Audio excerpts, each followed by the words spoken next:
Welcome everyone, we are at the Carroll Arts Center here in Westminster, Maryland, and this is IGNITE Carroll 4. We're so excited to bring this back to Carroll County. We have the most amount of speakers we've ever had before, and we're really excited for this show. I am Vince Buscemi, and I'm your MC. I'm also the chair of the board of directors of the Carroll Technology Council, and this is Katie Townsley, our executive director. Hi everyone, welcome. Thanks for joining us this evening. As Vince said, this is IGNITE Carroll 4. This is our fourth presentation that we've done in 3 years, so we're really excited to be back at the Arts Center.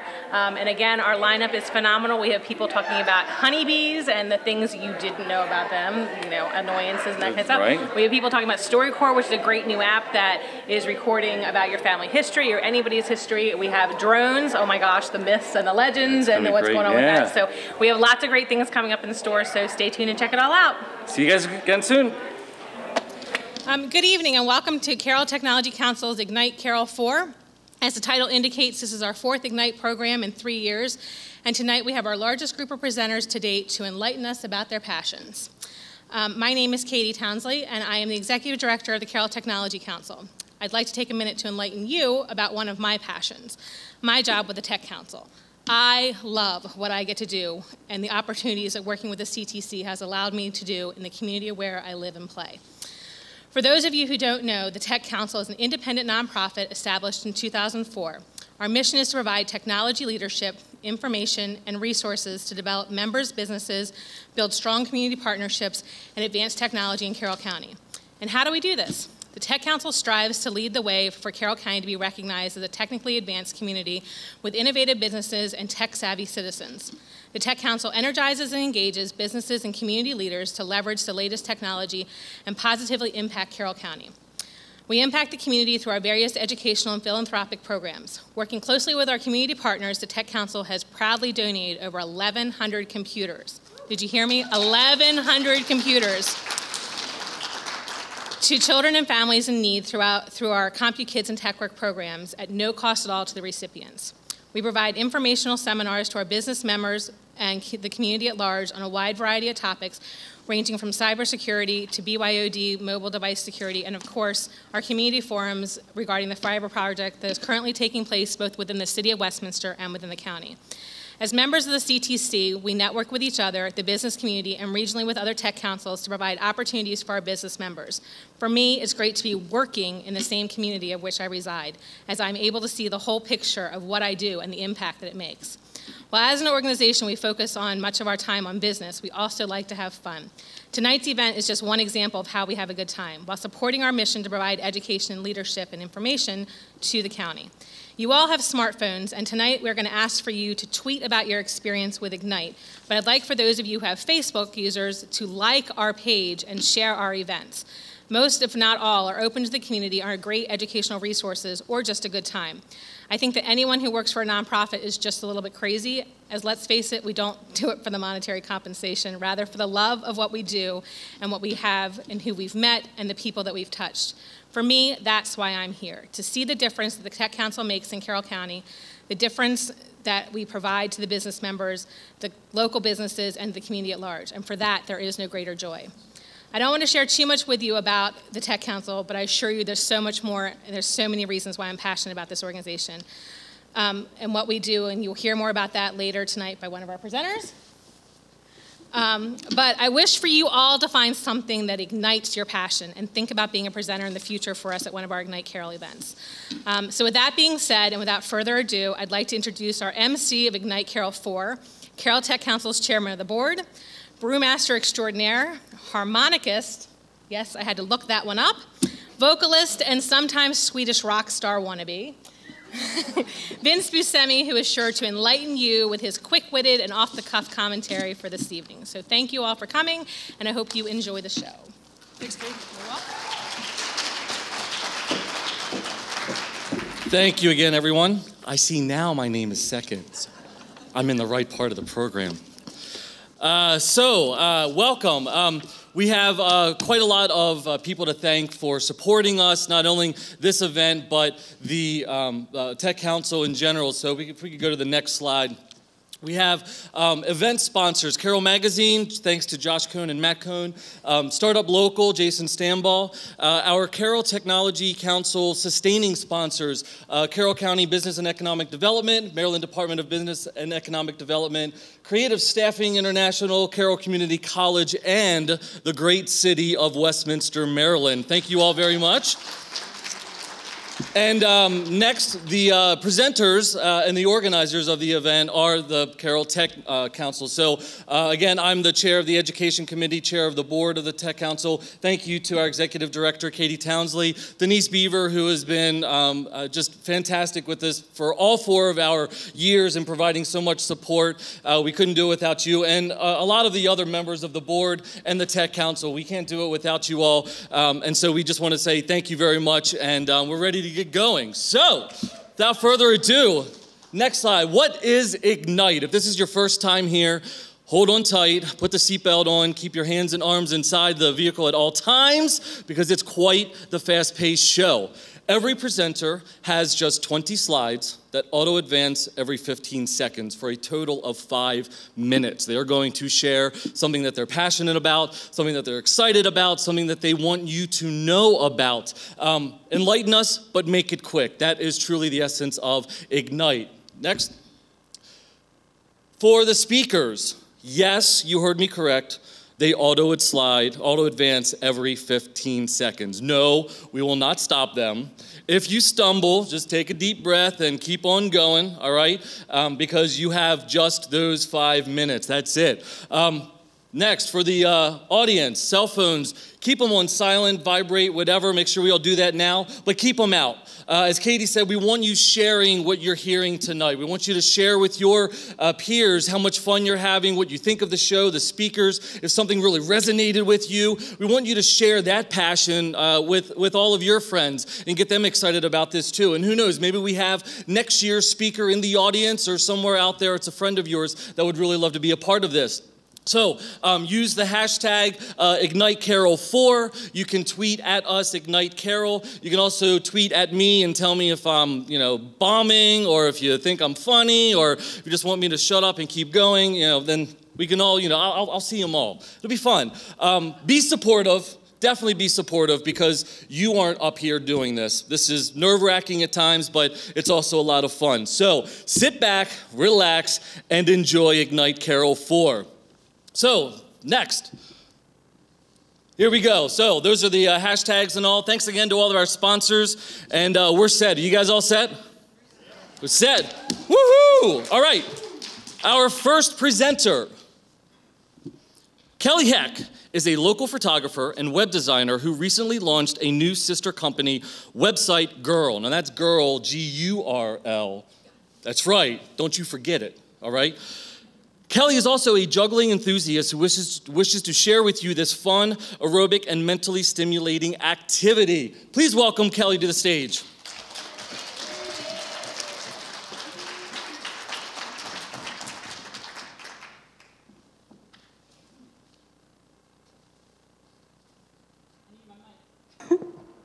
Is it on? Hi everybody, my name is Kelly Heck, and I'm here today to talk to you about the art of juggling.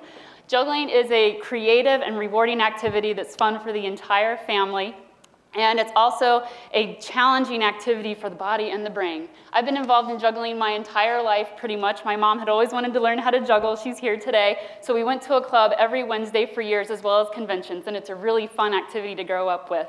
Juggling has a rich history as well. It has been found as far back as 4,000 years ago in Egyptian wall paintings, and has also been found in Greek, Roman, Aztec, and Asian history.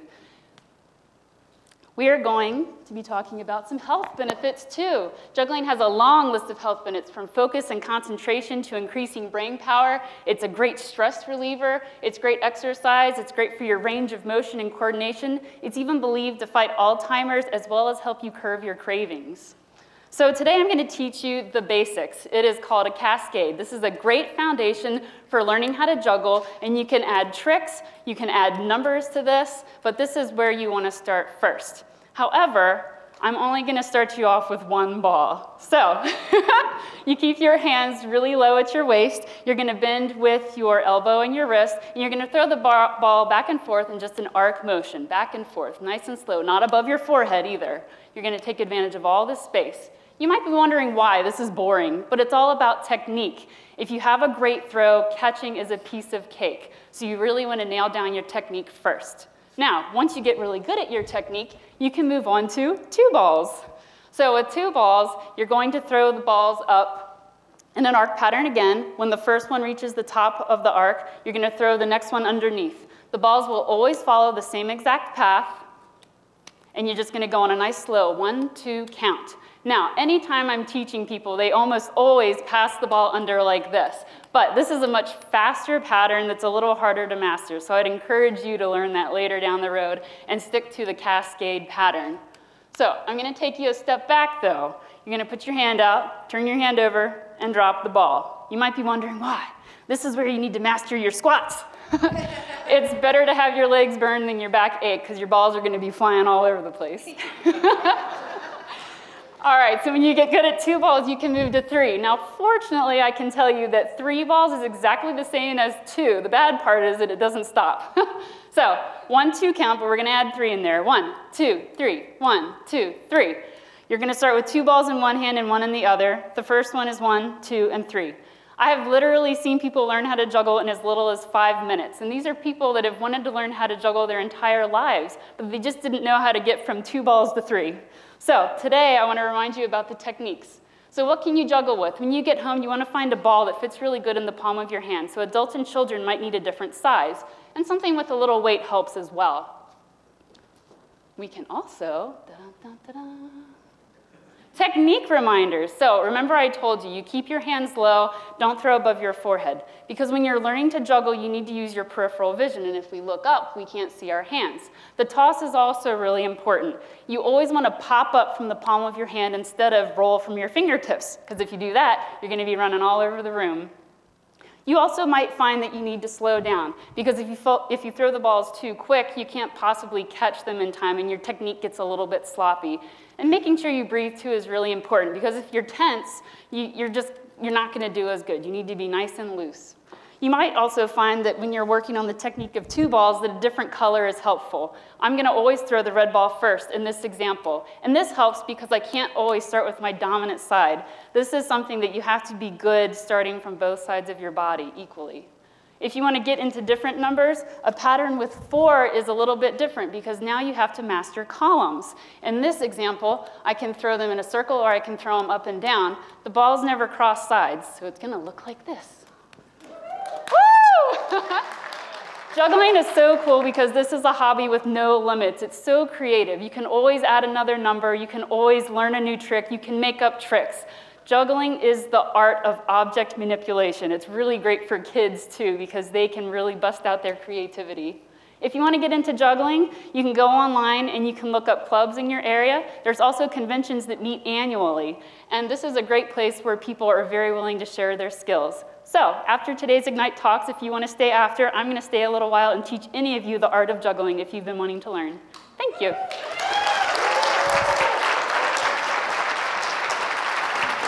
Drew Richardson. Drew Richardson, we can go to the next slide, is a research professional with over 20 years experience in survey-based marketing. Next slide, please. There we go. He was born and raised in Rochester, New York, and received a bachelor's degree from State University of New York College and a master's degree from the University of Connecticut. A combination of chance and desperation led to his first real job in '94 with a company conducting survey research about consumer adoption of technologies like computers and the internet. One thing led to another. 20 years later, and he is still in the field, and almost all of his research projects he works with utilize surveys that are actually conducted over the internet. In 2002, shortly after the dot-com boom went bust, he started his own company called Lucidity Research that serves clients across the country. He lives right here in Westminster with his family, and in his free time, he enjoys playing racquetball and golf, reading spy novels, and watching baseball. His top pet peeve is weird beer, especially beer with pumpkin in it. One of my favorite beers of all time. We need to talk, buddy. Please welcome Drew Richardson to the stage.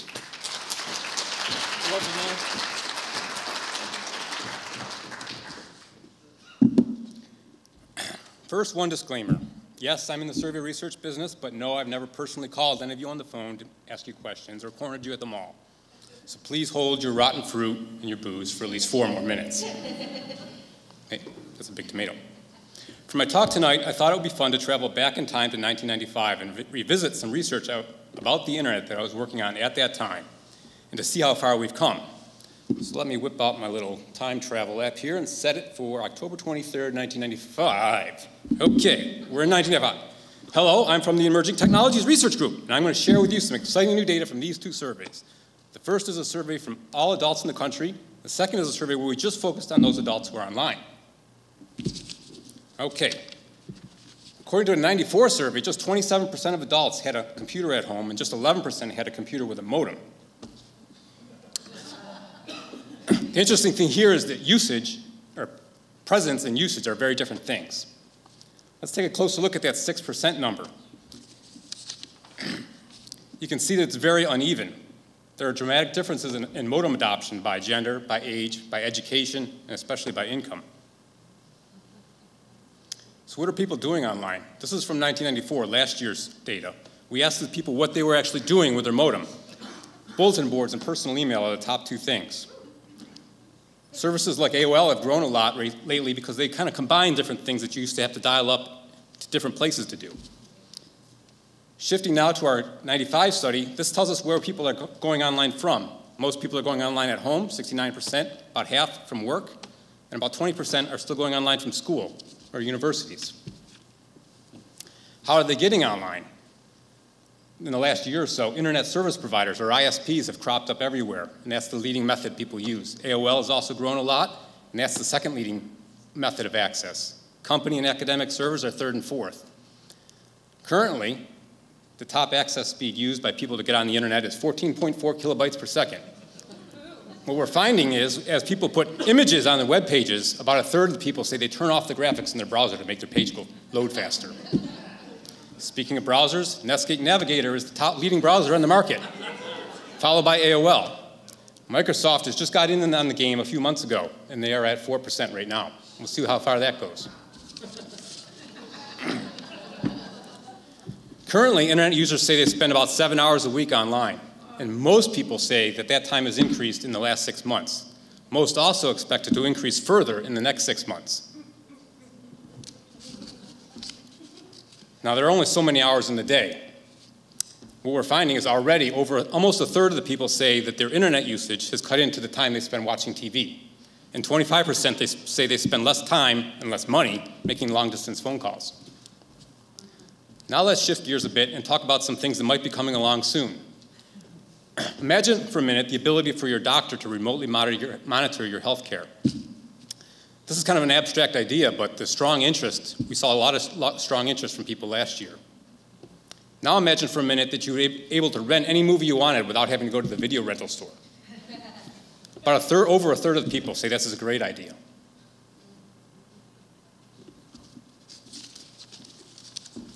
Video phones. Imagine for a second being able to actually see the person on the other end of the line when you call them. Almost 1/3 of the people we talked to last year say are strongly interested in this.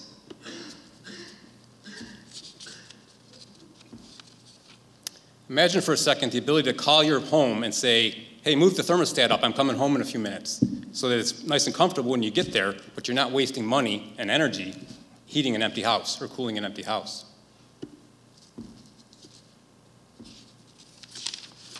Imagine being able to get news wherever you happen to be on a little handheld computer device. Not very many people are interested in this right now, but I imagine it has some appeal if you're a real news junkie and need to be connected all the time. Imagine for a second the ability to make purchases from your comfort of your own house by swiping your credit card at home. Actually, not too many people are interested in this. Well, what's this? It says our time is up. We have to go back to the present. The future is calling. We're back in the present, almost. April 23rd. Here we go. So what did we miss? Here are a couple things that we missed. We didn't really see coming back in 1994 and 1995. And that brings us to the end. You can throw your fruit at me now. I got this big thing here I can duck behind.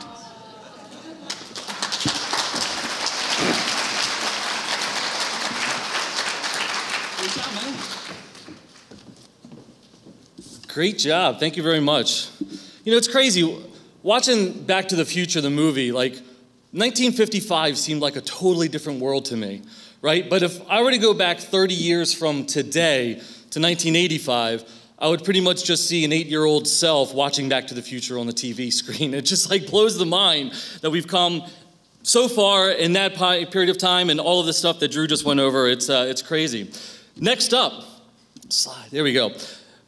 Michelle Shalhoub is the owner and chief candle maker, I just made that up, CCM, of By the Bay Botanicals gift candle and gift shop. Let me try that one again. She is the chief candle maker, I just made that up. You can just edit that part out, right? Of By the Bay Botanicals Candle and Gift Shop in Westminster. Happily married for 12 years to Mark, and she has 3 dogs, 2 of which work at the shop. How does that work with the wax and the fur? And the breeders. Okay, fantastic. She earned an associate's degree in fine art with an emphasis in music and later went to Towson University for music education. What you may not know is she is part Hawaiian and hopes to travel the full Route 66 someday. Please welcome Michelle.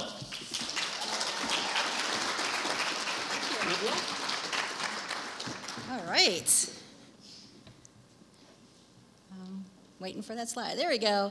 As you may just heard, my name is Michelle, and I am a small business owner on Main Street, and that is what I'm very passionate about. And so far, I'm here to talk about 4 actions to help build unity in the community. And I say this because when I think of Main Street, I think of this type of picture here with lots of fun people shopping at unique boutiques that are mom and pop shops with places you can park your bike and enjoy what they have to offer. Now, I polled many people on Facebook pages, those community pages we all belong to, and they gave me their interpretations of what Main Street's all about. They think of it as a place for the American dream. It's a place of history. It's the cultural center of town. It's a location. And at the heart of it is the community. It's the glue that keeps all of this thing together. And I say this because it's the community that can make or break Main Street. And if the community stops participating or shopping and all that stuff at those businesses, they're going to close someday. And some of them will close really soon, the ones that we really liked. And unfortunately, when one closes, others are going to follow. And that means the local charities, those that help the homeless and other entities, they're going to close up because that support that comes from those small businesses cannot help them anymore. So then crime starts to creep in, and then when people don't feel safe, they kind of start moving out. And that's kind of how it starts. So we got to look at the actions that we have, that we do when it comes to Main Street. And it starts with things like littering. A lot of people think it's just a piece of trash or a cigarette butt. What's it going to matter? But really it adds up, so much so that the more neighborhoods that experience more littering, they experience vandalism and then other crimes. But look at this fact here. Isn't it amazing? 11.5 billion, that's billion with a B, is spent every year just cleaning up litter. Couldn't that be better used for better health care? So at the same time, we do get people that come to Main Street, but we get a lot of gushers. They're the people who love everything, and they think everything's so cute. And we love that. It's great for our egos. Trust me, it's great for our egos. But we need that money to help keep us alive because businesses have a lot of expenses. Mine alone is at least $5,000. That's our base. But it goes to payroll and the small business loans and the taxes and the helping those charities and things like that. So really, all those little dollars add up. And we got to get past those little excuses, well, when the weather gets better, I'll come, or when I have more time, or all those little things that we, say to ourselves. But we got to get past it. We got to just actively come out. There's a lot of things to do. And I say that because a lot of people think, well, what is there to do? And it's everything from just buying a simple birthday gift, exercising, taking a historic tour or a cemetery tour. There's a lot in every Main Street that's unique, and there's a lot to do. And it just shows that when one person can show how fun and easy it is to shop on Main Street, others will follow. The word will spread, and that's kind of where that circle starts. It's my theory that when we keep that circle going, that we can work towards a common goal. And I'm just going to throw this out there, that if we do work together to preserve the past, that way we can start meeting present needs so future economic opportunities can arise. And that's where we really want to work towards. Now, it starts with rethinking about how we actively participate with Main Street. It starts with buying local, investing local, educating local, and sharing local. Now, when I talk about buying local, that's, again, money that's going into the community, that's helping to support those local artists, that's helping to support those local advertising companies, the support farmers that help those restaurants. And all in all, it's really helping your neighbor buy that mortgage. So instead of thinking about how that money is going to go to the CEO of that big box company and paying for their third or fourth vacation home. Investing local, that's about volunteering, banking locally, all to help attract tourists and pay for those neat historical landmarks that we want to see restored. And on top of that, we're talking about exploring local. That's going to the visitor centers, going to the Chamber of Commerce, seeing what businesses are around, and also rethinking about how we treat Main Street in the sense of instead of going to the Panera Bread or the Starbucks, it's going to the local cafe or the local coffee shop. And engaging local and sharing local, we're talking about sharing your experiences on community boards and those social media websites, bringing friends and family, even going to those Main Street events, those parades and things like that.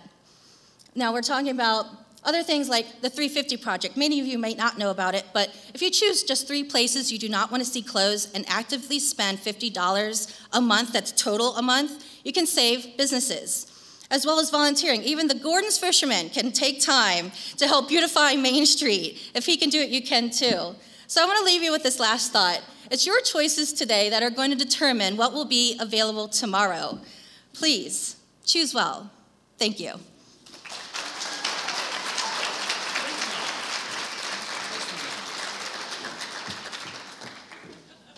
Fantastic.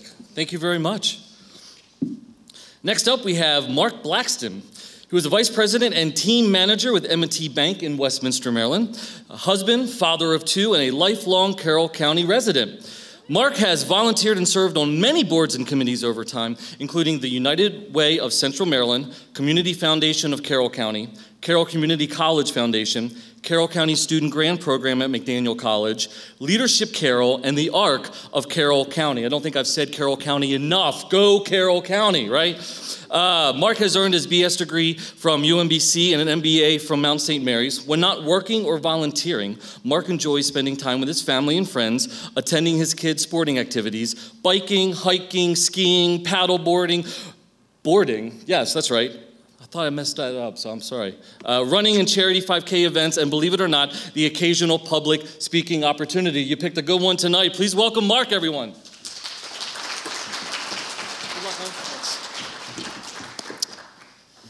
Making time matter. I'm not passionate about time itself. I'm passionate about making time matter. We are busy every day, and if you're like me and this crazy guy, you're trying to push the clock back to make the most out of it. Well, I'm here today to ignite with a few short and practical tips about making time matter. Like the old cliche, life is truly a rat race, and even more so with today's technology. Life is on a much faster pace than ever before, and that much-needed downtime exists only when you lay your head on the pillow at the end of the night. How many times have you uttered the words, if I only could have, or I could only find the time? Now, does anyone really believe that time is on a map like this with X marking the spot? There's no way. Not even Indiana Jones can find time on this map. So tip number 1, time lost is never found again. Change your mindset. You will never find time. So don't waste any more time looking for it. How much time do we have? Well, if I knew that answer, I would be very rich and very popular. But we have 24 hours each day, which equates to 8,760 per year. The average American, this is from CDC, lives to be 77. Well, I plan to live longer. But that's about 675,000 hours in a lifetime. But how much time do we really have? We have to consider a couple things. First off, we got to sleep, right? So we got to subtract some time for that. That's about 3,000. We also work for a living. The average full-time person works about 2,080 hours. So that really only leaves some discretionary hours of about 3,760. So ask yourself, how are you spending your time? This graphic represents me. There are only 3760 precious hours of time. I wish I could spend them in shorts and flip-flops and sunglasses. But as I said earlier, my number one focus in that time is with my friends and family, making the most that I can. Tip number 2 is finding your balance. Take a moment to visualize a scale. If any one item outweighs the other, it's going to create imbalance. So keep in mind, everyone is different. Identify what your priority is and be open to change. Are you wasting time? We all do. Yes, electronic media does waste time. However, so does procrastination and wasting time on your worry. So just keep that in mind. The next slide, which, here we go. Electronics, while important, and I'm a culprit, are one of today's biggest time wasters. According to Nielsen, the average American spends over 11 hours per day, that's 4,000 hours per year, on their TV, smartphone, tablet, computer, etc. Crazy. So consider powering down once in a while. Just throwing this in for good measure, at work that's also a time waster, surfing the web, socializing with coworkers, and conducting personal business. I didn't realize that was frowned upon. But just take a look at it. It's always good to think, be productive when you're at work. Better yet, eliminate time wasters from your day. Just take a step back, inventory your time, write down how you use your time over 15-minute increments. You might be surprised at how you're spending your time each and every day and where you can make adjustments to improve your quality of life. Some of us feel overwhelmed. That's me this morning. Each and every one of us is pulled and stretched in many different directions. Work deadlines, administrative tasks, running the kids, what's for dinner, mowing the lawn. Does your to-do list look like this? Simply put, make a plan. Figure out what works for you. Perhaps a formal written to-do list or a quick text message to yourself or a mental note. Whatever the system is, figure it out, create a plan. It will make things much, much easier. Finally, allocate time to think. Are you using your 3760 effectively? Someone once said, there are many things that aren't equal, but everyone gets the same 24 hours a day. Make time for what you truly want. Maybe you want to climb a mountain, volunteer, go back to school, run a marathon, learn a new language, learn how to surf, fish, go to the gym more, travel the world, or read a book. Whatever it is, find time and find it and make time to do it. Most importantly, make time for yourself. We truly only have one life to live. There are many things we can't control, but you can control how you approach every day. Make time for you, your family, your friends. It's up to you to figure it out and put it into action. While there are many tips for maximizing your time, these are the ones that I find important. So here are my 5 tips in 5 minutes. Time lost is never found again. Find your balance. Eliminate time wasters from your day. Plan and make time for yourself. One of my favorite sayings about time is from Harvey Mackay, entrepreneur and New York Times bestselling author. Time is free, but it is priceless. You can't own it, but you can use it. You can't keep it, but you can spend it. Once you've lost it, you can never get it back. So simply put, make time and ask yourself, how are you using your 3760 this year? Thank you for letting me share my thoughts. My time is up.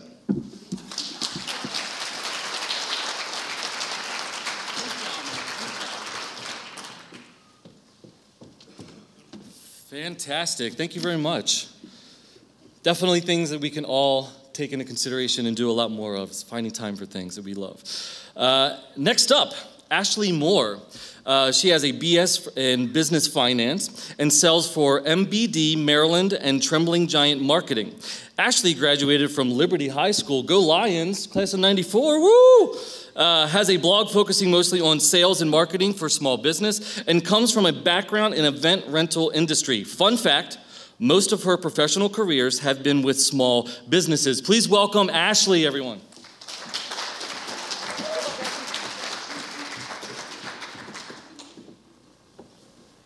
All right. Print is dead. I'm amazed how many people tell me that every day, especially since some of the people who say that print is dead are marketers themselves. They should know better. But why do people think print is dead? One of the big reasons people think print is dead is when people think print, they think old, boring, ineffective, antiquated, old school. None of these really describe the print of today. When most people think print, they think newspaper ads, magazines, postcards, and mailers. But that is just a very limited version of print. But why do they think it's dead? They think it's dead because the internet, social media, the culture of instant gratification, insert whatever fact here, has killed print advertising. But is that really true? First of all, what is print advertising? The short answer is it is anything you put ink on paper to promote your business. I know it's a little oversimplified, but it gets the point across. Because most people have such a narrow definition of what print advertising is, they usually use more print to promote their business than they realize. Things like business cards, flyers, and brochures are used every day in businesses, and they all fall under print advertising. It doesn't have to be mailed to be print advertising, and that is one of the misconceptions of print. Who uses print anyway? The answer is some of the largest companies in the country. They're not just using print advertising, but also direct mail advertising, which is often thought of as very old school, especially with the burgeoning industry of social media and SEO. They use print because when they mail you coupons or send you something about a new location opening up or giving you menus or nutrition facts brochures, you take them with you and you have something to keep in touch. A lot of the major retail chains are also bringing back their printed catalogs because they found they were losing sales across the boards, not just mail orders, when they didn't send you reminders of all the things that you needed to have. Catalogs allow you to get customers' attention when they are not actively shopping, and customers spend a lot of time interacting, which increases the likelihood of a purchase. So what's it good for anyway? Print is a good platform to create brand awareness, as well as staying in touch with past clients and potential clients, helping to create brand loyalty and a cult following. Print is highly effective because it engages most of your senses, making you more likely to remember the ad because you have seen it, you have heard it, you have smelt it, and you have touched it. You remember the ad because you create a connection with all of the information. This is the same reason that face-to-face sales is the most effective way to sell. Print is evolving to incorporate technology to better track results and refine your message. In a lot of ways, these changes make print more effective and more desirable, not less. Think about it. If you didn't have business cards and brochures, how difficult would it be to get referrals or get someone to view your website? Using the changes enhances your print, so don't abandon it.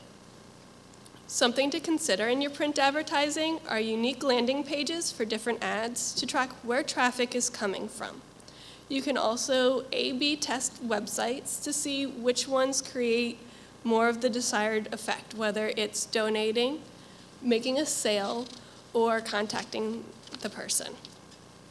At this point, you're probably thinking to yourself, so what? Why do I care about integrating print into my marketing? And there are several reasons for integrating print and the new technology that comes with it. The new developments in print can help you figure out what is appealing to your customers, and more importantly, what is not appealing. You can track your campaigns to make them more effective and modify things in real time to see what's working. But all of this leads to one point, and it's increased revenues, and at the end of the day, that is what we are all after.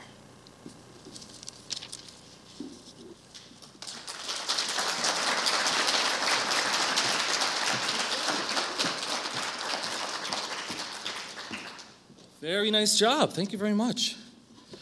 All right. Bob Cage is the managing partner of Hippocratic Systems, LLC, and has a BA with honors in business administration from the University of Maryland, College Park. He received his MBA from Loyola College in '79. He was a graduate of General Electric's financial management program and was a senior marketing and sales executive with over 28 years of progressively more challenging assignments with General Electric. And its GE Information Services division, now Global Exchange Services.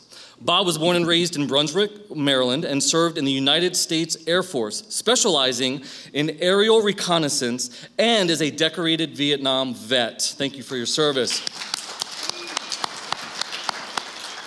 After his return to the U.S. from the military, he lived in Columbia, Maryland, and then Ellicott City, and has now been a resident in Mount Airy for over 30 years. He's married to Jackie Cage, and together they have 3 children and 4 grandchildren. Please welcome Bob Cage, everyone.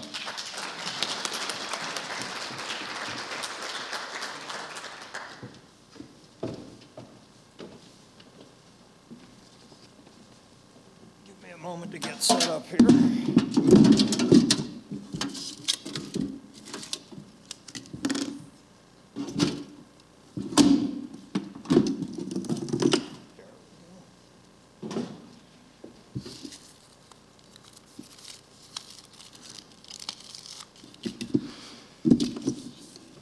Good evening. I became interested in personal health records when my mother became ill. I found myself helping her to fill out endless medical forms. To do so required me to lug around tons of paper records because she didn't remember and I didn't know. Tonight, I will discuss what is a personal health record, why keep one, benefits, how HIPAA privacy laws apply, types of PHRs, and who should keep one. A personal health record is a consolidated record incorporating yours and your family's health history from all of your different health care providers, indexed in such a way as to allow fast and easy retrieval of the information. It should contain anything and everything that might help a health professional to treat you at a moment's notice. The list here is by no means complete. More and more illnesses are hereditarily linked. A comprehensive family history is important because it alerts your healthcare provider to look for those illnesses. Documenting your childhood illnesses and past medications is also important. Immunizations play a key role. Having the right ones at the right time are important. Documenting your immunizations can eliminate duplicates, thus saving money, assure boosters are given at a timely manner, thus avoiding many diseases. A PHR should provide a place to write down questions to ask your doctor, his response, and the follow-up actions you should take. Doctor visits with your parents are a great opportunity to obtain copies of their records. Benefits include faster, more accurate information sharing, transfer error rate reduction. Where am I here? Okay. With a PHR, you have the right information at the right time, in the right place, to maximize your opportunity for a healthy life. Now let's look at the laws pertaining to health records. Provider medical records are covered by HIPAA law. No access may be provided without your permission. 128-bit encryption of data is required for electronic medical records, or EMRs. However, PHRs are not automatically protected by HIPAA law. However, by labeling them with your intention to do so, they must then be protected under that law.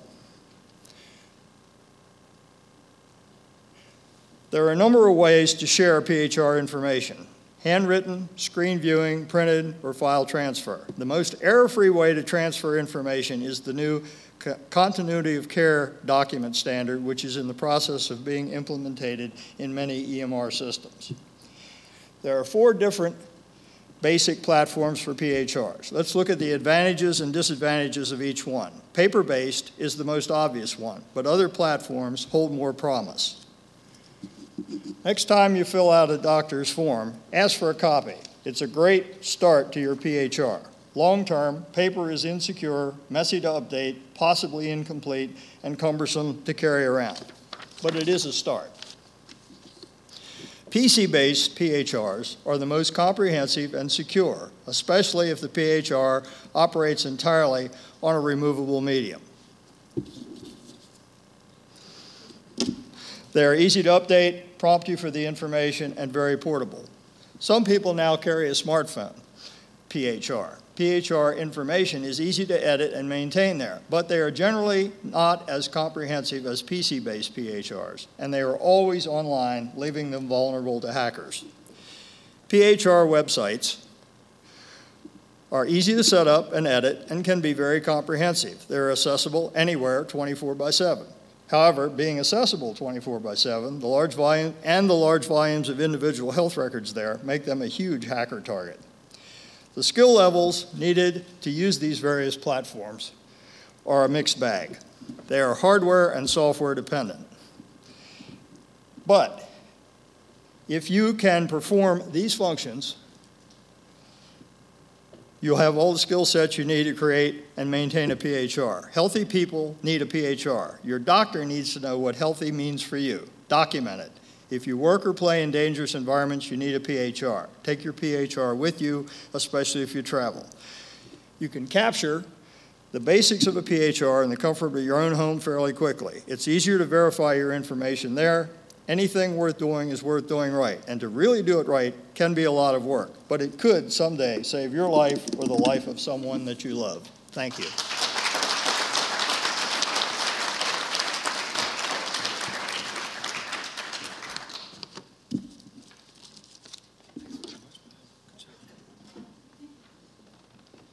Thank you very much.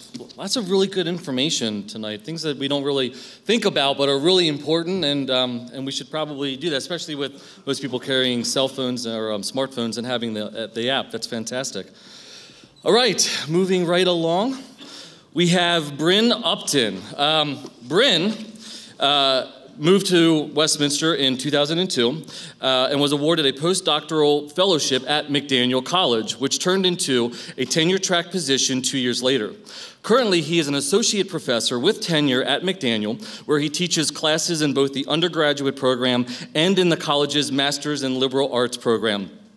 In 2014, his first book, Hollywood and the End of the Cold War, was published by Rowan and Littlefield. Now, little known fact is that Bryn and I we are colleagues at McDaniel, and I think we're friends. Friends, think? We make up the dynamic duo of happiness known as Brints on campus. That's the celebrity name Bryn and Vince together. I think we might have to go with the artist formerly known as Brints and just go with the symbol. Fist bumping together, big thumbs up, high five, something like that. Please welcome Bryn, who's going to bring the Upton Funk to you tonight. Here we go.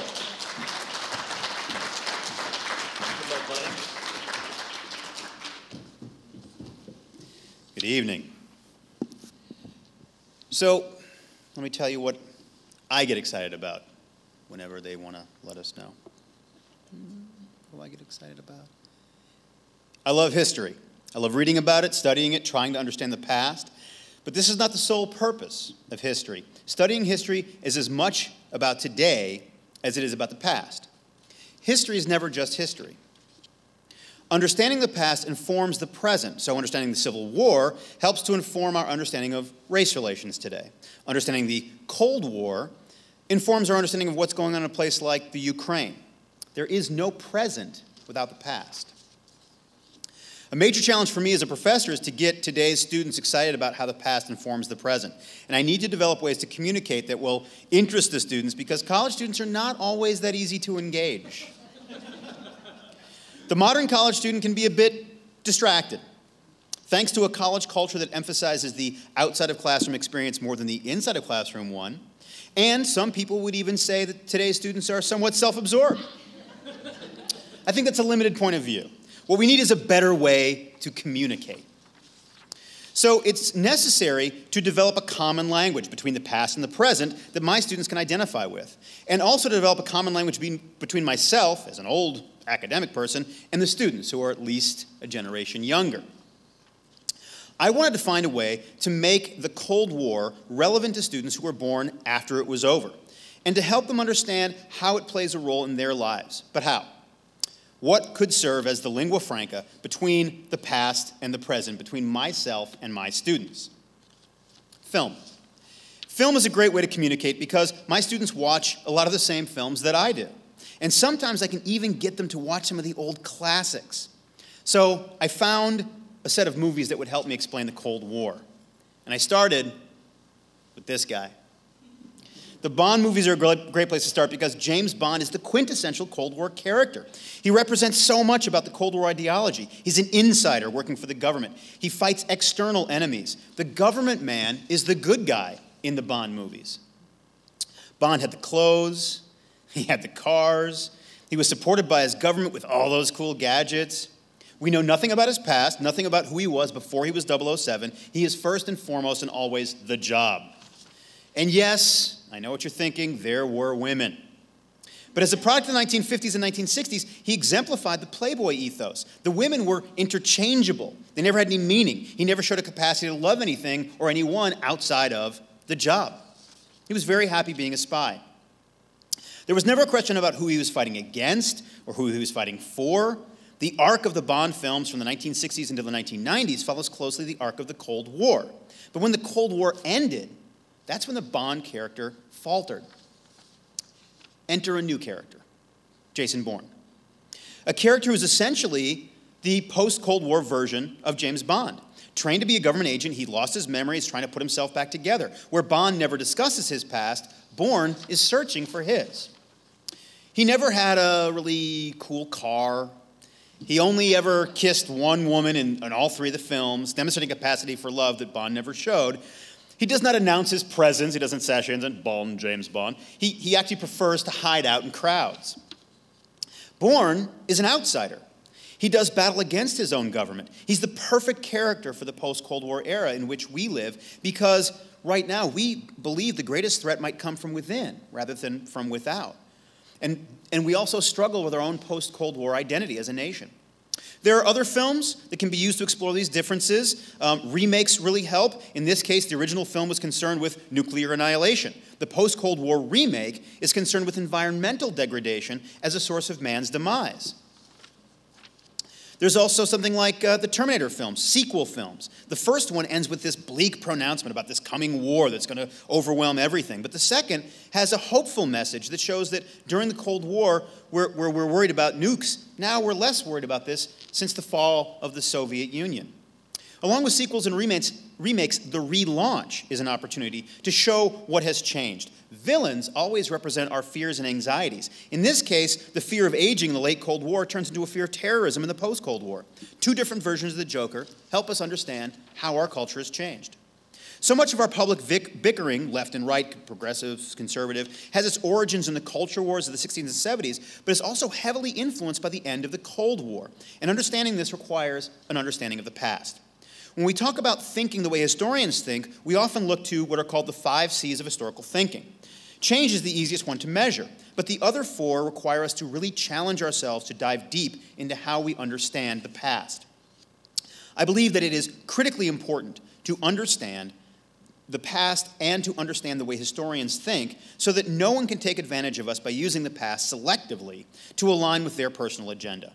I want more people to be able to understand the past the way historians do so that we can make a better today and a better tomorrow.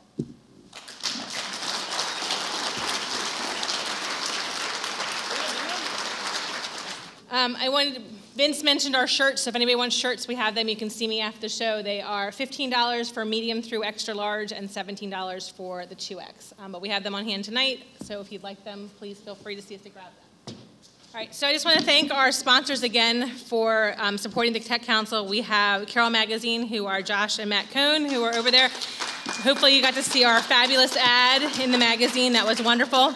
Our other sponsor this evening is Startup Local, and that's Jason Stambaugh. Unfortunately, he's not able to be here as he is gearing up for the Carroll County Public School Biz Challenge, which is next Wednesday night at Winters Mill High School. Additionally, the Carroll Tech Council has sustaining sponsors who support us all year through. They get to write one check and participate in everything, so we are very grateful for them. And again, that is Carroll County Business and Economic Development. So that's Denise Beaver, who took your money this morning when you walked in. And who's my right-hand woman, so I really couldn't do this job without her. We also have Marilyn Debed, which is Business and Economic Development, and that's Tim Murphy. Unfortunately, he's not able to be here. We have Gary Ditto, who has been serving you some libations this evening, so thank you, Gary, and creative staffing. We have Carroll Community College, and again, the City of Westminster. And in case you did not know this, the City of Westminster launched an app today. So you can download the app on either the iStore or I don't know, have an Apple, whatever. Thank you, iTunes, or in the App Store, and it has all the information regarding the events that are coming up for the Flower and Jazz Festival, the Wine Stroll, Fall Fest, all that kind of stuff. So that's kind of a fun thing to have, and again, it supports downtown Main Street, and that's really, again, important for us to do.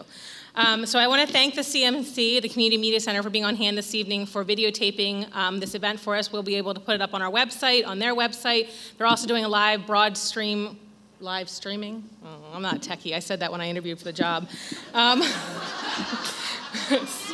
Yeah, see, I did say that when I interviewed. I'm not a techie. But anyhow, they are broadcasting it on a live stream through their website right now. So we appreciate you guys being on hand to help us this evening. So moving on, we're going to go to our next group of presenters. Slide. Awesome, thank you. Okay, so our next presenter is our very own Vince Buscemi. Vince is a lifelong Carroll County resident. He grew up in Eldersburg and attended McDaniel College. He now lives in the Westminster area. He has worked in the Baltimore tech community since 2008, becoming one of its first to speak on national social media, digital strategies, and mobile marketing, and iPhone and Android app development. Really? Yeah. All right. Yeah. All right. He has given several presentations nationally at the NAB in Las Vegas, regionally in Baltimore and in DC, and locally for the Carroll Tech Council. Woohoo! He has served as the CTC Education Committee Chair since 2011 and was elected to the Board of Directors in 2013 and was recently appointed as our Chairman of the Board in 2014.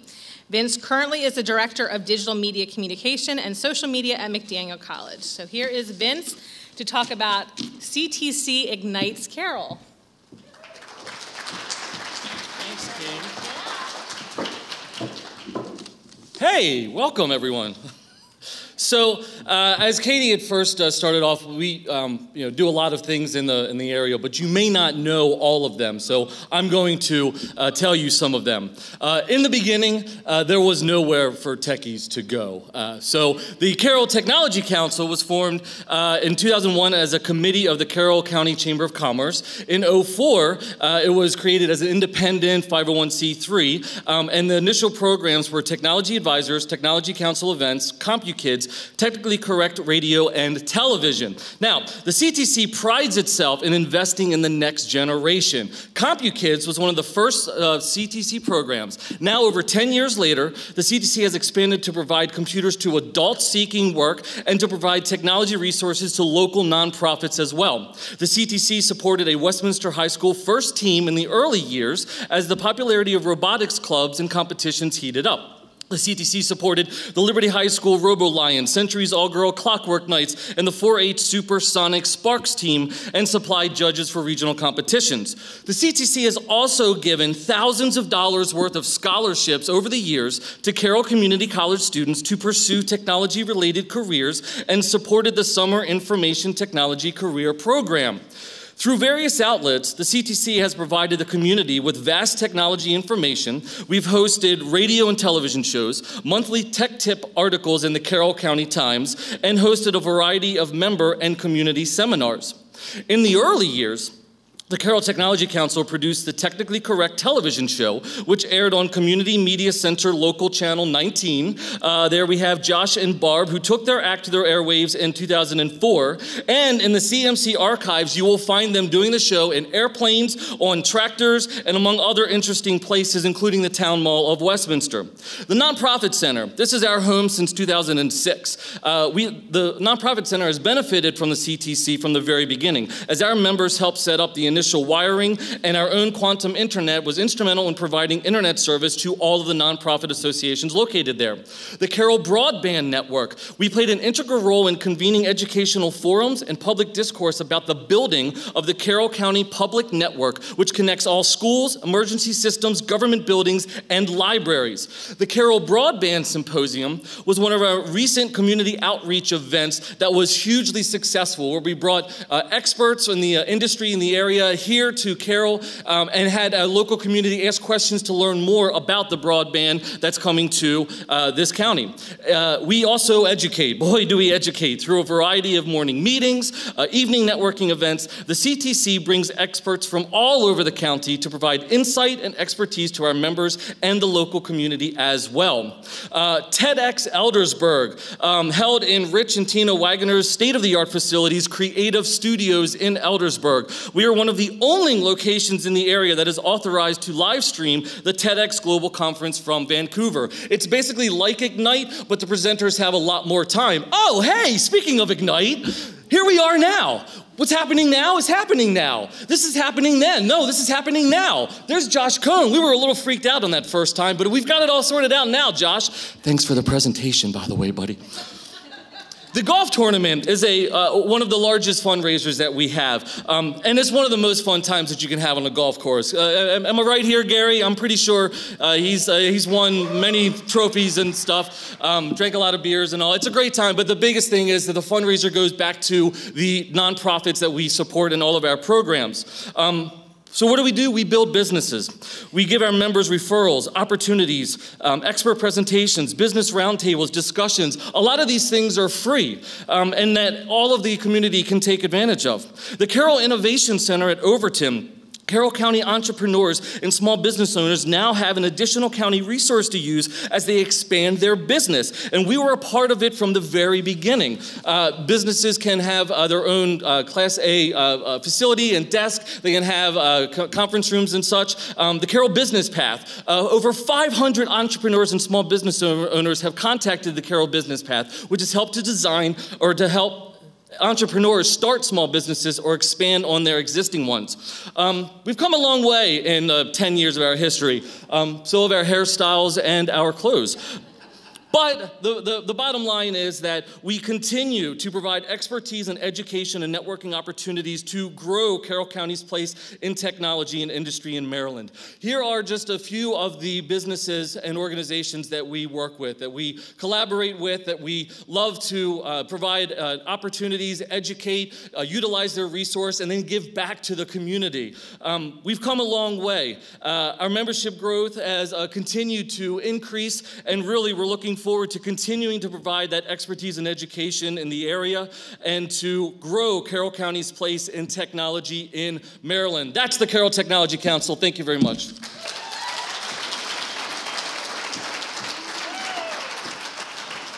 Thanks, Vince. Boy, that guy's got a lot of energy, huh? All right. Give me a second here. Okay. I'm back. Amy Guilford, a change agent working to educate our community on the value of healthy marriage and its impact on societal well-being, employed by the Marriage and Relationship Education Center of Carroll County. She's been married for 30 years plus to a Carroll County public school educator named Jim Guilford, and is a grateful mother of 4 kids. Please welcome Amy to the stage. Thank you. I should have helped with Kelly's juggling act earlier, because if anybody has to juggle stuff, it's a married person, right? Okay. Marriage Matters. This is a report released a few years ago and featured 30 conclusions from social sciences that said marriage is a big deal for our culture. So I decided to take the conclusions of several decades of research by the pros and shrink it to a mere 5 minutes. 87% of the population wants to be married someday. So whether the couple succeeds or fails impacts several areas of society: families, finances, the couples themselves, the emotional and physical well-being, and of course, the kids. So let's look at the good stuff of marriage. You know, those are the ties that bind. When a married mom and dad are at the center of the home, relationships are stronger and more stable. Now, this might sound like Captain Obvious, but things like routines and the 3 T's of talking, together, and time all matter. Look at the blue chart on the graph, the blue bar. Only 8% of kids who have dinner regularly with their parents said they were likely to experiment with substance abuse. Dinner is a big deal. Marriage impacts our wallets. Saving together, holding each other accountable, building dreams, and planning a future all means married couples have more money to save and spend. Not so much as a little bit more than the single person who burns a hole in his pocket, right? Marriage impacts kids' health in a more positive way than other family forms. Don't you just want to look at this picture and say, ah, and have your tonsils checked? Same goes for adults. Married adults are healthier, and that goes for minorities too. So marriage helps you keep on trucking, kind of like that ever-ready battery bunny who's hopping along. Marriage appears also to reduce the risk of being a bad guy or even being the victim of a bad guy. And no, you don't have to eat spinach. Now, for a few moments, I have to shift gears here and play the Debbie Downer role and share some of the bad things about what happens when couples fail to marry or when their marriages fail. Cohabitation often becomes the norm. And compared to other married people, men cheat 4 times more often and women cheat 8 times more often. So Beyonce's got an opinion on this, the relationship expert. She said, put a ring on it, right? Poverty increases when marriages fail, and women and children are the losers most often. Remember, I'm just the messenger here. Are kids resilient? Well, to some extent, but they're not superheroes. Data shows that when kids float between the worlds of multiple households with different rules and schedules, they struggle without consistency and routine and boundaries. The mental and emotional health suffers also for women and kids, especially when dads are absent. And there's an increase in risky behaviors, especially for kids, including early sexual debut, teen pregnancy, and for both moms and kids, suicide. Boys are especially impacted when raised in fragmented families, and they are more likely to engage in delinquent and criminal behavior when fathers are absent. Infants, too, are impacted by the presence of marriage.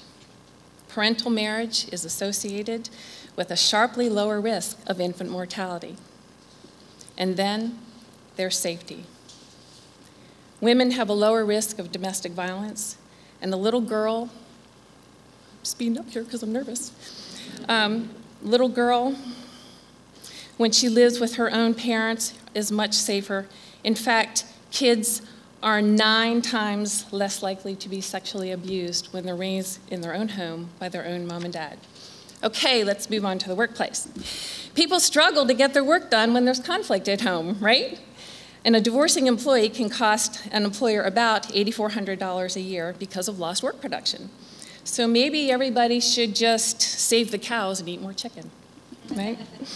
Taxpayers' costs for divorce and out-of-wedlock births for the last decade have cost us over $1 trillion and over $724 million annually for mail-orders. That's a lot of money.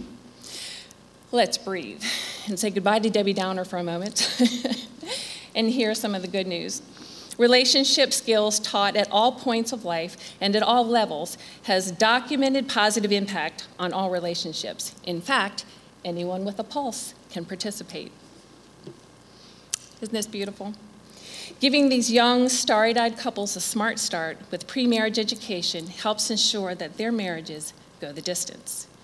So when we witness the next couple cutting their cake at a wedding ceremony, remember that a healthy marriage culture is a matter of legitimate public concern from the church house to the state house for our schools, our businesses, our wallets, our public health and safety. In fact, maybe we should all join in and help cut the cake together because marriage matters.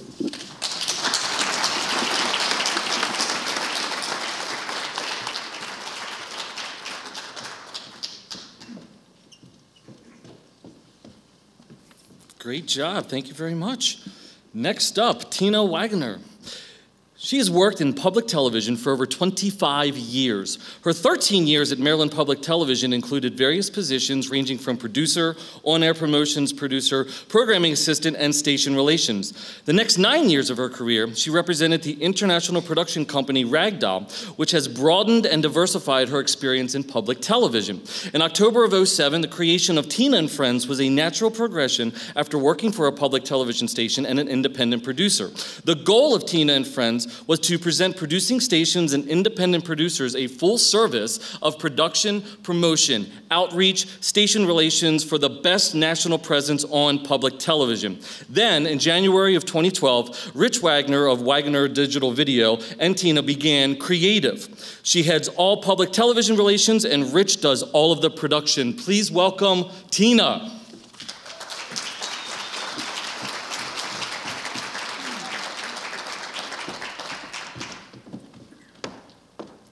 Wow, my whole bio. Regret. I really wish I knew how to make a PowerPoint presentation, but that's not what I'm here for. We all have regrets in life, and a lot of regrets are missed opportunities, and so I'm here to talk to you today about a story of my biggest regret. This is my father. He's the eldest of 7 children, and he was born and raised in the Philippine Islands in 1928, 3/4 Spanish and 1/4 Filipino. He had an amazing story, and with all of his brothers and his life coming to America, it was a unique story that we just heard about. We talked about it a lot, and it was a story that I wish we had recorded. He left the Philippine Islands to come to the United States to further his education at Santa Clara University. He almost went to the Olympics, but because of an enlarged heart, was unable to go, but he helped coach all of his friends. Then he met my mother, 100% Polish woman from Chicago.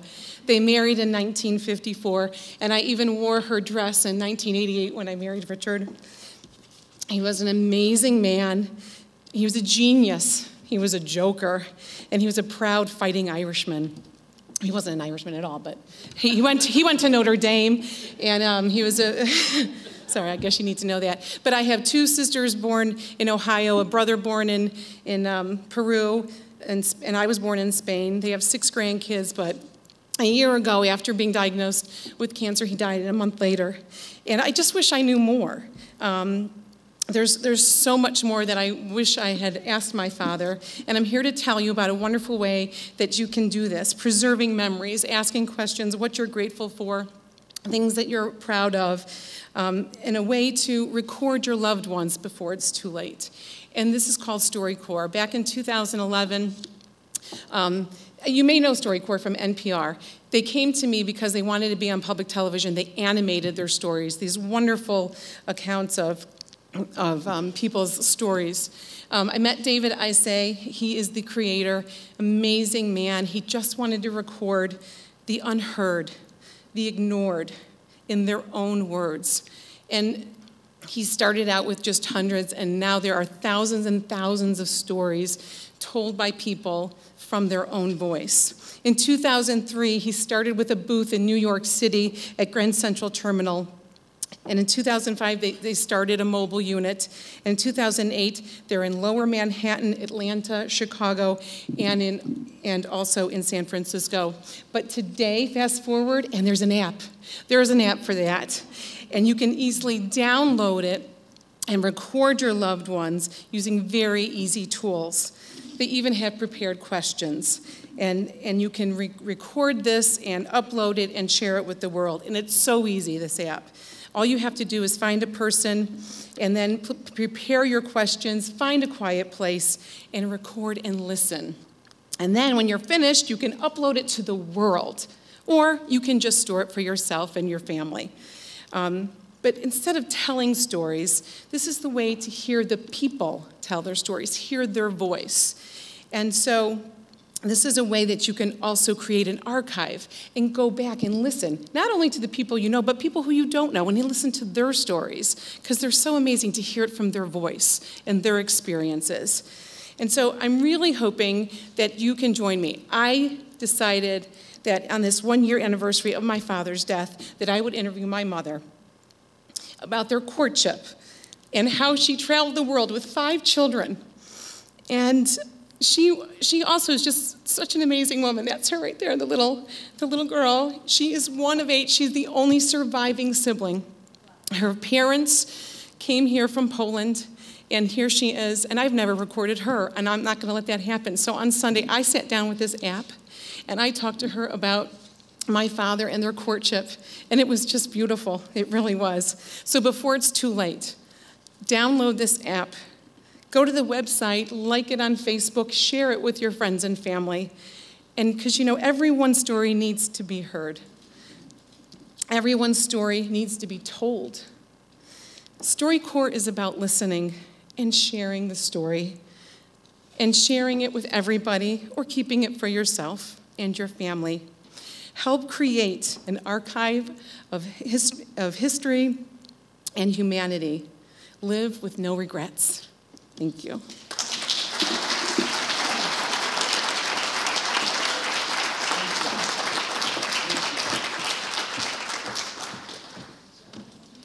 That was fantastic.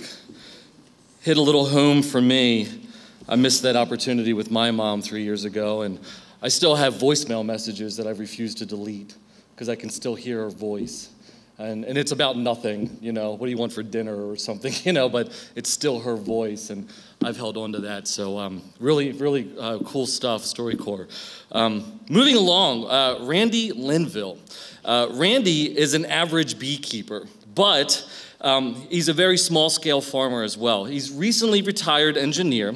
He's active in cycling, tennis, and gardening. He also has 8 chickens and a wife and 2 kids, and he's been beekeeping for 20 years and is still learning. He also wins the award for the shortest bio of the night. Please welcome Randy, everyone. Good luck, buddy.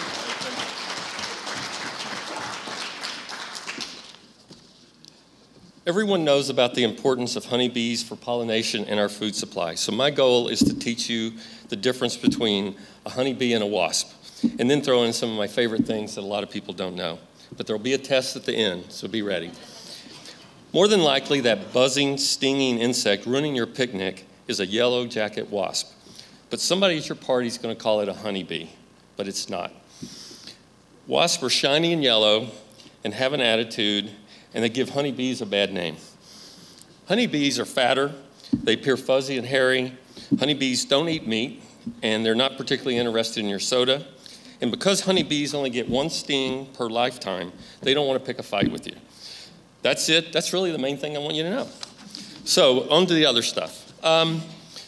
Most folks know there are 3 types of bees, honeybees in a colony. The female workers making up 98% of all the bees, the male drones around 2%, and of course the queen.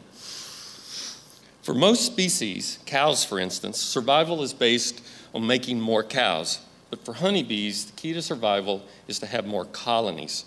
The overall state of health of honeybees is measured in the number of colonies, and a queen is essential for a colony.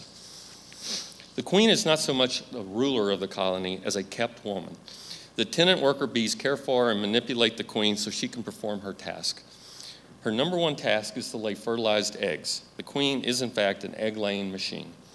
Over a lifetime, she may lay as many as 1 million eggs. If the queen lays a fertilized egg, it produces the worker females. If it's unfertilized, it produces the male drones.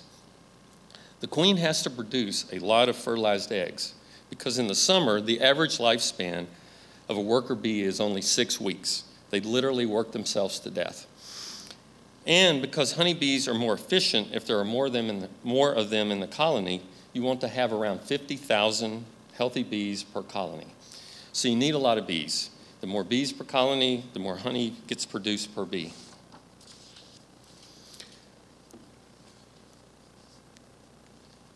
You need a healthy queen capable of laying so many eggs. So when you do need a new queen, time is of the essence. The magic to producing a queen is royal jelly, a protein-rich substance secreted from the forehead of the worker bees. The workers collect several recently laid eggs and will smother the eggs in royal jelly. With this super-rich feeding, the egg will grow into a queen bee and do it in a shorter period of time than it takes to create a normal worker. Women love the story of worker bees. You know how the females do all the work, they do everything, the guys don't do anything. Well, it's all true. So enough said, the ladies deserve the credit. There's really nothing more to say. The drones, the males, have one and only one duty, to mate with a newly hatched queen. The drones do die as a result of this encounter, but given that most drones will never even mate with the queen, it's not such a bad deal. Honeybees do not hibernate, they cluster. They form a tight group of bees with the queen in the middle of the cluster. The bees on the outside of the cluster beat their wings, producing heat. The bees using this clustering process, the bees use this clustering process to keep the inside temperature of the cluster around 93 degrees, keeping the queen and the other bees warm and alive. So when it is 0 degrees outside, the inside of the cluster is 93 degrees. So speaking of winter, honeybees do not mate in the winter, and the drones, all they do is eat. So in the autumn, the female worker bees force all the drones out of the hive to their eventual starvation. I guess that's a downside. As I'm finishing up, a quick public service announcement. Please do not spray insecticide on blooming plants. The honeybees will carry it back to the hive and thus kill many more bees. If I have managed to answer most of your questions about honeybees, then I have failed. Hopefully you now have even more questions than you had before. I encourage you to attend a beekeeper club. They're some of the best people you'll ever meet. Remember I told you there'd be a test? See, it's yellow, it's shiny. It's a wasp. Very good. Well, I kind of lied. This is the final exam. See, it's fuzzy, it's not shiny, that's your honeybee. So, hopefully you will go forth and defend the reputation of honeybees at all your picnics. Thank you.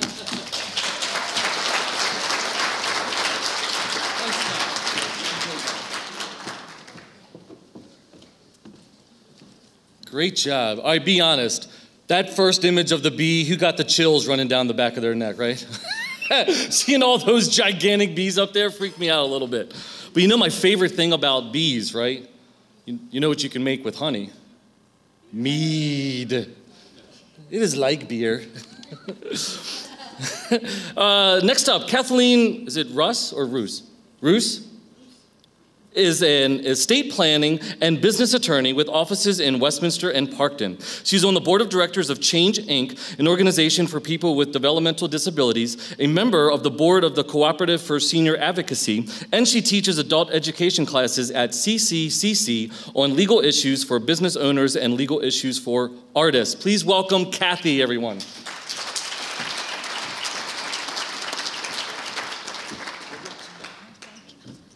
That was one boring bio. Okay.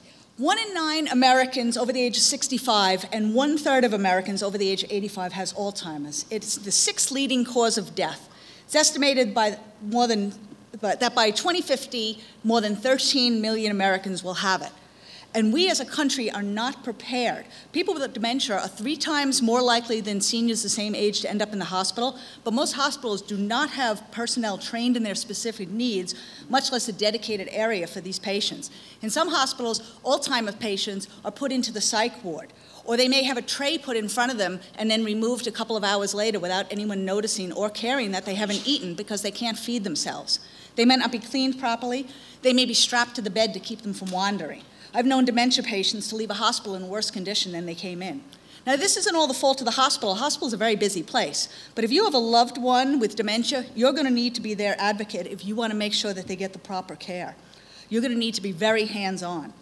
Now, what exactly is dementia? Dementia is a term for a decline in mental ability that interferes with your daily life. It can be caused by a disease like Alzheimer's. Alzheimer's accounts for about 60 to 80% of dementia. Or it can be caused by a stroke or alcoholism or even an infection. So the first thing when you have a diagnosis of dementia in your family is you need to be realistic. Even if you want to keep them at home, you have to understand that the time may come when they need to go into a facility. This doesn't mean you don't love them or you're not taking care of them. It's just that this might be best for them. So you need to be prepared. You don't want to start looking for a facility the week you need one.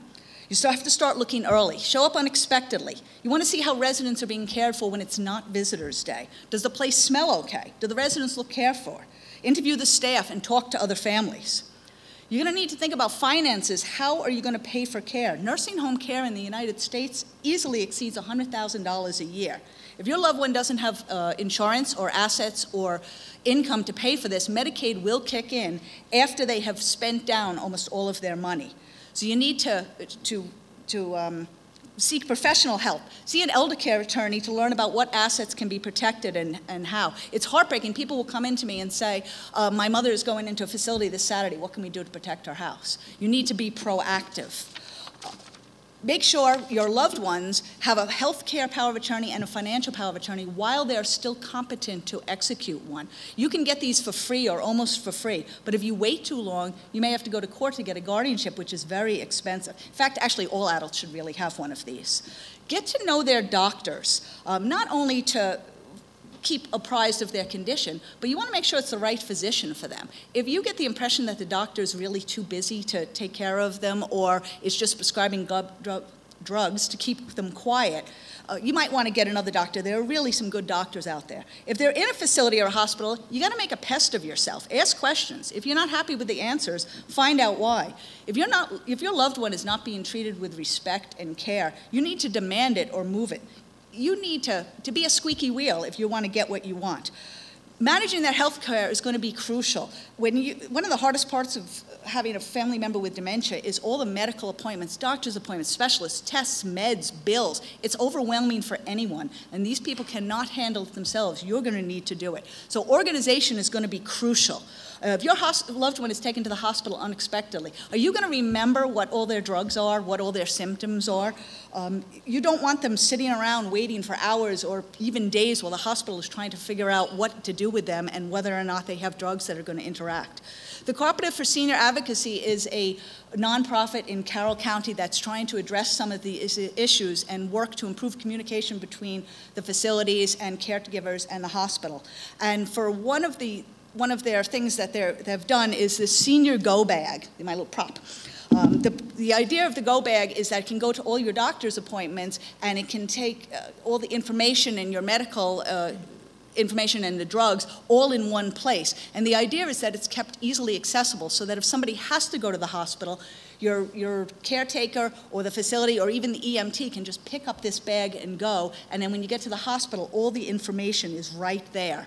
The Cooperative for Senior Advocacy over the next year is going to be giving out these bags for free to every senior in Carroll County who wants one. And they're going to be going to senior centers and to service organizations to talk about the bag, give them out. They're also an excellent resource for families that need help.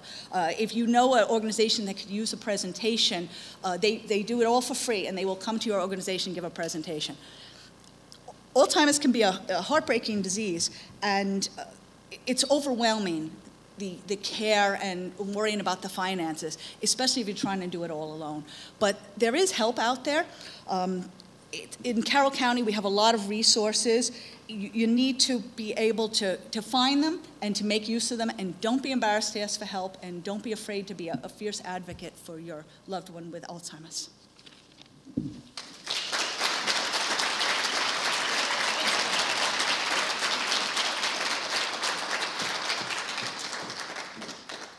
Good stuff. Thank you very much. Well, this is crazy, but we are at our last presenter of the evening. God, time flies when you're having fun, doesn't it? Chris Allport, from a young age, has always really loved things that fly. Growing up across from an airport, Chris would spend hours watching the planes fly and waving to the pilots. As he got older, he started flying flight simulators, and then, one day, was asked to create a flight simulator for one of the U.S. Navy's unmanned air vehicles, or drones as they're commonly called today. That's tough to do with no experience, so Chris purchased a remote control airplane and started learning how to fly. Now, many years later, Chris wants to share his passion with others and show the positive value that these technological marvels provide. Please welcome Chris, everyone.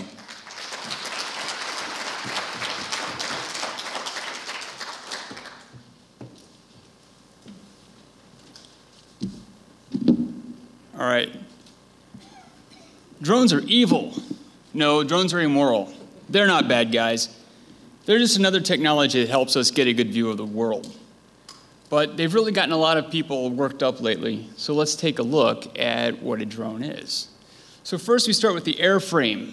A drone is an unmanned air vehicle, which, by the way, is their formal name. It's merely a vehicle used to carry things up into the sky, and they come in many shapes and sizes. Their size corresponds to the purpose for which they're designed. Are they collecting images, up close or far away? Is it disposable? Is it delivering packages? Is it an Amazon package or a weapons package? Next, these systems need to have some sort of a control system, an autopilot. They come in varying levels of complexity, but one thing holds true. They do not make their own decisions. Everything they do has been pre-programmed, except when there's a bug in the software. In that case, you really can't count on them to do anything. Yes, the software is developed under very strict guidelines, but once in a while bugs slip through. Of course, technical problems plague other well-designed aircraft. Technically, it is entirely possible to send a vehicle off on a pre-programmed mission, not communicate with it. But in most cases, the operator wants feedback on the position of the aircraft, where it's going, and where it thinks it's going. Some of the more complex systems have satellite communications. That's actually why there's that big bulge in the front of the military UAVs. But most consumer systems have a communications link similar to your Wi-Fi in your laptop, just has a longer range. Payloads. This is the entire reason for the existence of UAVs. These are the cameras, the sensors, the medicines, yes, the weapons, but without the payload, the UAV is just an expensive toy that goes up into the air. For large military aircraft, the payload is often a fraction of the cost of the system, but for consumer markets, the payload costs nearly as much as the vehicle itself. GoPros are great for drones. They get wonderful images, but unlike the military drones, at 5 miles, you can't distinguish a barn from a tree. So drones will destroy your privacy. When I first started flying my drone, I told all my neighbors what I was doing, and they all consented, and a couple invited me to look in their windows. Yeah, it's possible to see inside someone's windows when the sun is at the right position, and the drone is at the right position, and then the camera is at the right position. I have seen something, but usually it's just a light and dark. You can't see any details. So privacy is a concern, but when we took a vacation to Disney last year, our neighbor kept an eye on our house from her house with her telescope. And what about driving down a street on a dark night, passing a house when the residents failed to pull down the shades? So no drone required. In order for my drone to see inside your house, I need to get very close, like 15 feet close. And if you've never heard one of these things, they're noisy. It's like an angry swarm of hornets or wasps. So drones are a new threat. So I'm clearly pro-drone, but I'd be willing to bet that some of you guys were pro-drone if you aren't already at one point in time, and you didn't even know it. It was 1991, and I was sitting on the edge of my couch watching the evening news, and the US had just launched the shock and awe campaign against Iraq. And those green bombs were just blasting all over Baghdad, and our soldiers were safe because we were launching Tomahawk missiles from the ships. Now, a Tomahawk missile has a GPS, an autopilot, a satellite, 2 payloads, a camera and a warhead. And it can be recommanded after it's launched. That thing's a drone. It's a one-way drone. Drones are a threat to the air traffic. Well, this one's true. In 2011, a Shadow UAV collided with a C-130 in military airspace. Now, there are some people flying their toys where they really shouldn't. This isn't new either. Remember that guy that crashed his Cessna on the White House lawn a few years back? And then last week, the guy that landed his helicopter on the Capitol lawn? This really just comes down to acting responsibly and, dare I say, with common sense. Flying drones is illegal. Basically, if it was designed to fly in the atmosphere and is unmanned, the Federal Aviation Administration says it's a drone. If you do it for fun, you're in the clear. If you get paid, you're an outlaw. Except, I have yet to hear about the FAA shutting down the NFL. Footballs were designed to fly, and per my understanding, those ball players are doing this for money. And once those unmanned systems are released from the hands of the operator, who knows what's going to happen. Thank you.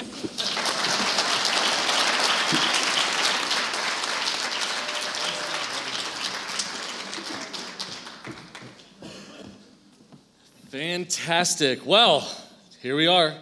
It's the end of the night. I can't believe another Ignite has gone by, but what a phenomenal event. And can we please give it up for all of the presenters this evening one more time? It takes an awful lot to get up here and do this.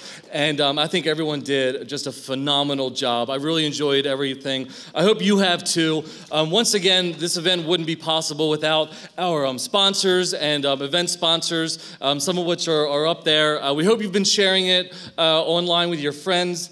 We have a Tech Council event coming up. Am I taking your thunder again, Katie? Yes. The 11th annual golf tournament is at the Links at Sheldon on May 14th. There are sponsorship opportunities available, so come see a Tech Council member for more information. That would be me or Katie or Gary and Tyler working the bar or Denise in the back. There might be others around here. Drew is here, I know, so come and find one of us and let us know if you're interested. And if you're interested in Ignite and you want this to keep going and you want to see more people passionate about what, to speak about what they're passionate about, and they're from this area, please have them get in touch with us. We love putting on this event. This is one of our most fun events of the year, and we certainly want to keep seeing it grow and grow and grow. We've had the most presenters this evening. It's a real great crowd. We'd love to see this place packed sometime, and we'd love to have a lot more presenters up here too. So don't wait, don't hesitate. Send an email out to Katie or info. Let's do info at carrolltechcouncil.org. You can tweet at us, you can hashtag us, whatever you need to do to get a hold of one of us. But please, don't be shy. Share your passion with us. Share what you love to the rest of Carroll County and spread the word to get people here. If you had a good time, we guarantee everyone else will as well. Thank you very much. This has been a phenomenal evening. Thank you to the Carroll Arts Center and all of our photographers in the back from the Community Media Center. Have a great evening and stay tuned for Ignite 5, everyone. Be safe. Thank you. Hey, how's it going? We just had an amazing evening here. It was Ignite Carroll 4. Oh my God, everyone just was fantastic. The presentations made everyone think about it. They were so passionate. It was such a great time. What'd you think? I have a lot of planning to do when I get home. Now that I know about the personal health directive, I'm worrying about my parents when they get older with dementia and taking care of them and loved ones. But I'm most excited about some of the things that we learned about. Oh my gosh, I can learn to juggle in 5 minutes thanks to Kelly Heck. That's awesome. Like, I'm not coordinated to juggle. And Vince did a great presentation to let everybody know about the CTC, so we really appreciate that. Thank you very much. So that was awesome. Yeah, if you have a passion that you want to share, please reach out to us, info at carrolltechcouncil.org. Let us know because we want to put this on again. We want this to be bigger and better every single year. So please get in touch with us because we want Ignite 5 to happen. So thanks again, everyone, and we hope to see you again real soon. Good night. Good night.